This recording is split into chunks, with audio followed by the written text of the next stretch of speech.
વિશ્વનો સૌથી મોટો મહોત્સવ ભીમ જન્મજયંતિ જય ભીમ ગુજરાત ઉજવી રહ્યું છે જ્ઞાનોત્સવ। 1 એપ્રિલથી 14 એપ્રિલ સુધી ડૉક્ટર બાબા સાહેબ આંબેડકરની 14 વાતો। હું પ્રવીણ કુમાર ઇતિહાસની એ રોચક વાતો આપની સમક્ષ મૂકીશ। જુઓ 1 એપ્રિલથી સવારે 9 કલાકે જય ભીમ ગુજરાતના દરેક પ્લેટફોર્મ પર આપનો પોતાનો કાર્યક્રમ ભીમ જ્ઞાનોત્સવ। જય ભીમ ગુજરાત ચેનલ તરફથી હું પ્રવીણ કુમાર। સાથીઓ, ડૉક્ટર બાબા સાહેબ આંબેડકરની 133મી જન્મજયંતિના ભાગરૂપે જય ભીમ ગુજરાત ચેનલ લાવી રહ્યું છે ભીમ જ્ઞાનોત્સવ। આ ભીમ જ્ઞાનોત્સવની અંદર અમે 1 એપ્રિલથી 14 એપ્રિલ સુધી ડૉક્ટર બાબા સાહેબ આંબેડકરના જીવન સાથે જોડાયેલા 14 જેટલા વિષયોને લઈ અને અમે આપની સમક્ષ સવારે 9 વાગે ઉપસ્થિત થઈશું। તો સાથીઓ, આજે 3 એપ્રિલ છે।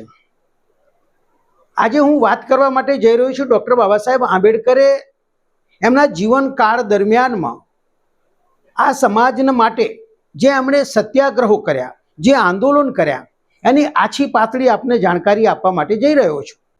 ડૉક્ટર બાબા સાહેબ આંબેડકરે જ્યારે 1917માં તેઓ ભારતની રાજનીતિમાં સક્રિય રીતે અને એક બહુજન નેતા તરીકે તેઓ ઉપસી આવ્યા અને સમગ્ર વિશ્વની અંદર ડૉક્ટર બાબા સાહેબ આંબેડકરની જ્યારે નોંધ લેવામાં આવી ત્યારે ડૉક્ટર બાબા સાહેબ આંબેડકરે આ દેશના બહુસંખ્યક લોકોના અધિકાર માટે જે આંદોલનો કર્યા એમાં સૌથી મોખરાનું જે આંદોલનની શરૂઆત એમણે કરી 20/3/1927ના દિવસે। સાથીઓ, 20/3/1927ના દિવસે ડૉક્ટર બાબા સાહેબ આંબેડકરે મહાર સત્યાગ્રહ કર્યો, જે મહારાષ્ટ્રના રાયગઢ જિલ્લાના ચૌદાર ગામની આજે ચૌદાર તળાવ છે મહાડ ગામમાં, ત્યાં ડૉક્ટર બાબા સાહેબ આંબેડકરે આ દેશના અછૂતોને પીવાના પાણી માટેનો અધિકાર નહોતો, એટલે કે માનવીય અધિકારોથી વંચિત હતા, ત્યારે ડૉક્ટર બાબા સાહેબ આંબેડકરે આ દેશના બહુજનોના હક અને અધિકારની સાથે સાથે માન સન્માન અને આત્મસન્માન માટે એમણે પીવાના પાણીના અધિકારનું આંદોલન ચલાવ્યું। સાથીઓ, એ સાથે વાત કરું તો એમણે બીજું એક આંદોલન કર્યું, સત્યાગ્રહ પણ કહી શકાય। એ સત્યાગ્રહ એમણે કર્યો મનુસ્મૃતિ દહન સત્યાગ્રહ, એ 25/3/1927ના દિવસે કર્યો।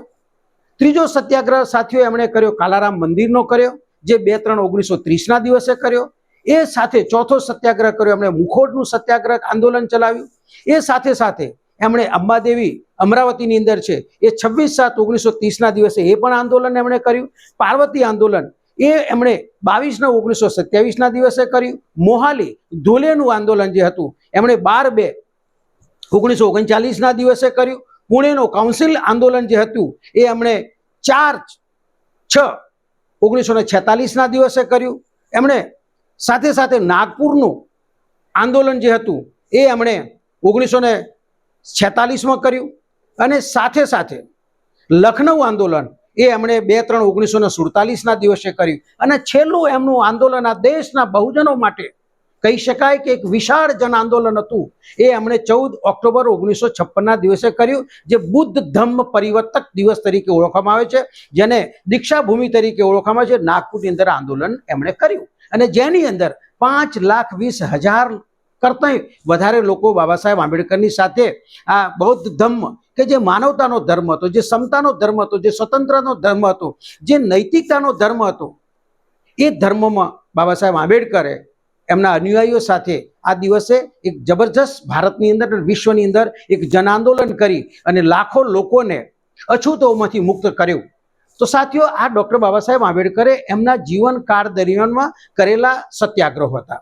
મારે 2-4 સત્યાગ્રહો જે ખૂબ જ વિશ્વની અંદર પ્રસિદ્ધિ પામ્યા છે, એમાંનું એક સત્યાગ્રહની મેં વાત કરી કે જે પાણીના પીવાનો અધિકારનો સત્યાગ્રહ હતો। સાથે સાથે એમણે 25 ડિસેમ્બર 1927ના દિવસે મનુસ્મૃતિ દહનનો કાર્યક્રમ રાખ્યો। સાથીઓ, મનુસ્મૃતિ દહન એટલે મનુસ્મૃતિને સળગાવવાનો। તો મનુસ્મૃતિ છે શું? ઘણા બધા લોકોની પાસે કદાચ જાણકારી હશે પણ ખરા, અને ઘણા બધા લોકો કદાચ આ જાણકારીથી અજાણ પણ હશે।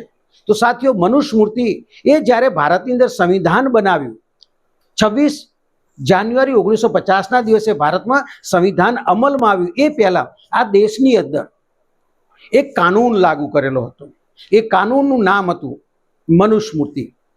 એ મનુસ્મૃતિની અંદર વર્ણ વ્યવસ્થા હતી, જાતિ વ્યવસ્થા હતી, કોને કેટલા અધિકારો આપવા, કોને કેટલા અધિકારો નહીં આપવા, કોનું અપમાન કરવું, કોને એના અધિકારથી વંચિત રાખવા, કોને શિક્ષણથી વંચિત રાખવા, એ મનુસ્મૃતિની અંદર સ્પષ્ટપણે જણાવવામાં આવેલું હતું. એમાં ખાસ કરીને મહિલાઓ વિશે મનુસ્મૃતિની અંદર ખૂબ જ અભદ્ર ભાષાઓમાં એમનું અપમાન કરવામાં આવ્યું હતું. ડૉક્ટર બાબા સાહેબ આંબેડકરે આ મનુસ્મૃતિ જે ગ્રંથ હતો, જે કાનૂન હતો, જે અસમાનતા ઉપર નિર્ભર કરતો હતો, જે આ દેશના બહુસંખ્યકોને અધિકારથી વંચિત રાખતો હતો, આ બાબા સાહેબ આંબેડકરને એવું લાગ્યું કે જ્યાં સુધી આ દેશની અંદર મનુસ્મૃતિ હશે ત્યાં સુધી ભારતનો કોઈ પણ નાગરિક એ સમાનતાનો હકદાર નહીં બની શકે અને એના પોતાના અધિકારો ભોગવી નહીં શકે. એટલે એમણે લાખો લોકોની સાથે, હજારો લોકોની વચ્ચે 25મી ડિસેમ્બર 1927ના દિવસે આ મનુસ્મૃતિ દહનનો કાર્યક્રમ રાખ્યો, જેમાં એમની સાથે ઘણા બધા એમના સાથી મિત્રો પણ જોડાયા. એમાં એક સહસ્ત્ર બુદ્ધે નામના વ્યક્તિ પણ જે જોડાયેલા હતા. ડૉક્ટર બાબા સાહેબ આંબેડકરે આ દેશને એક સંદેશો આપ્યો કે આ દેશ છે એ લોકશાહીને વરેલો છે, દરેકને સમાન હક અને અધિકાર મળવા જોઈએ. આ દેશની અંદર સર્વશ્રેષ્ઠ તરીકે એ વખતે મનુસ્મૃતિમાં બ્રાહ્મણો હતા, જેમનો કોઈ પણ પ્રકારનો અપરાધ કર્યો હોય તેમ છતાં એમના કોઈ પણ નિયમ કે કાયદો કે કાનૂન એમને લાગુ પડતો ન હતો. એના પછીનું નેક્સ્ટ સ્ટેપ બ્રાહ્મણોએ રાખ્યું હતું ક્ષત્રિયોનું, એના પછીનું નેક્સ્ટ સ્ટેપ હતું એ હતું વૈશ્યનું, અને એના પછીનું જે સ્ટેપ હતું એ શૂદ્રનું હતું કે જે આ દેશની અંદર બહુસંખ્યક લોકો છે એ મનુસ્મૃતિની અંદર શૂદ્રોને તમામ અધિકારોથી વંચિત રાખવામાં આવ્યા હતા. અને શૂદ્ર પછી મનુસ્મૃતિએ એક નવી આઉટ ઓફ કાસ્ટની વ્યવસ્થા કરી હતી, જે લોકોનો સામાજિક બહિષ્કાર કર્યો, આર્થિક બહિષ્કાર કર્યો, બધી જ રીતે એમને માનવીય મૂલ્યોથી દૂર કરવામાં આવ્યા. તો ડૉક્ટર બાબા સાહેબ આંબેડકરે આ મનુસ્મૃતિનો સત્યાગ્રહ કર્યો. સાથે સાથે સાથીઓ એમણે કાલારામ મંદિરનો સત્યાગ્રહ પણ કર્યો. કાલારામ મંદિર 2/3/1930ના દિવસે મહારાષ્ટ્રના નાસિકમાં આવેલું ભગવાન રામનું કાલારામ મંદિર છે. જનરલી તમે જોશો તો રામને જે ચિત્ર તમે જોવો છો બહાર, એ ખૂબ જ આક્રમક, લડાયક, એક યોદ્ધા જેવું બતાવવામાં આવે છે અને ખૂબ જ તેઓ એકદમ હેન્ડસમ વ્યક્તિ તરીકે એમનું ચિત્ર બહાર દોરવા આપણે જોઈએ છીએ. પરંતુ કાલારામ મંદિરની અંદર રામનું જે સ્ટેચ્યુ છે અથવા તો એમની જે મૂર્તિ છે એ કાળા કલરની છે, કાળા રંગની છે. ડૉક્ટર બાબા સાહેબ આંબેડકરે આ કાલારામ મંદિરનો જ્યારે સત્યાગ્રહ શરૂ કર્યો અને ત્યાં જ્યારે નાસિક ગયા ત્યારે એમને ખબર હતી કે જે સવર્ણ હિન્દુઓ છે એ આ અછૂતોને આ દેશની અંદર મંદિરનો અધિકાર એટલે એમને હિન્દુ તરીકે ગણતા નથી, સ્વીકારતા નથી અને એમને કોઈ અધિકાર આપતા નથી.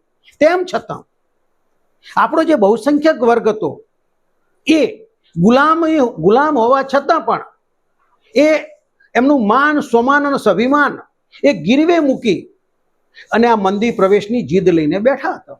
ત્યારે ડૉક્ટર બાબા સાહેબ આંબેડકરે આ સમાજની અંદર આત્મગૌરવ પેદા થાય એના માટે કાલારામ મંદિરનો સત્યાગ્રહ કર્યો. તેઓ ખુદ નાસિક ગયા અને હજારો લોકોની ભીડમાં ડૉક્ટર બાબા સાહેબ આંબેડકરે કાલારામ મંદિર તરફ પ્રસ્થાન કર્યું. પરંતુ આપ સૌ કદાચ જાણતા હશો કે ત્યાંના જે સવર્ણ હિન્દુઓ હતા એમણે પૂર્વ તૈયારીના ભાગરૂપે ડૉક્ટર બાબા સાહેબની ઉપર હુમલો કરવાની પૂર્વ તૈયારી સાથે એમણે હુમલો પણ કર્યો, જેમાં બાબા સાહેબ આંબેડકર ઘવાયા ખરા. અને તે વખતે એમની સાથે જે સમતા સૈનિક દળ હતું એ સમતા સૈનિક દળે ડૉક્ટર બાબા સાહેબ આંબેડકરને બચાવી લીધા.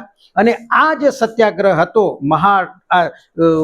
કાલારામ મંદિરનો સત્યાગ્રહ, એ સત્યાગ્રહની અંદર ડૉક્ટર બાબા સાહેબ આંબેડકરે આ દેશના બહુજનોને કહ્યું કે હું હિન્દુ તરીકે જન્મ્યો એ મારા હાથની વાત નહોતી, પણ હું હિન્દુ તરીકે નહીં મરું એ મારા હાથની વાત છે.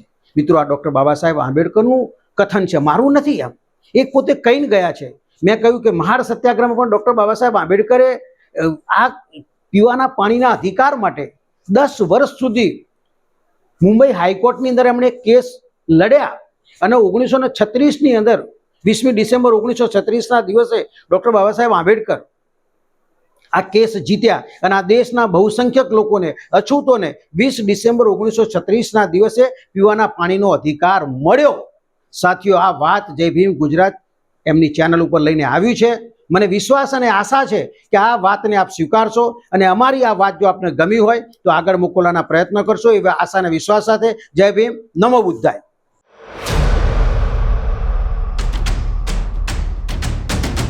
વિશ્વનો સૌથી મોટો મહોત્સવ ભીમ જન્મજયંતિ જય ભીમ ગુજરાત ઉજવી રહ્યું છે જ્ઞાનોત્સવ. 1 એપ્રિલથી 14 એપ્રિલ સુધી ડૉક્ટર બાબા સાહેબ આંબેડકરની 14 વાતો. હું પ્રવીણ કુમાર ઇતિહાસની એ રોચક વાતો આપની સમક્ષ મૂકીશ. જુઓ, 1 એપ્રિલથી સવારે 9 કલાકે જય ભીમ ગુજરાતના દરેક પ્લેટફોર્મ ઉપર આપનો પોતાનો કાર્યક્રમ ભીમ જ્ઞાનોત્સવ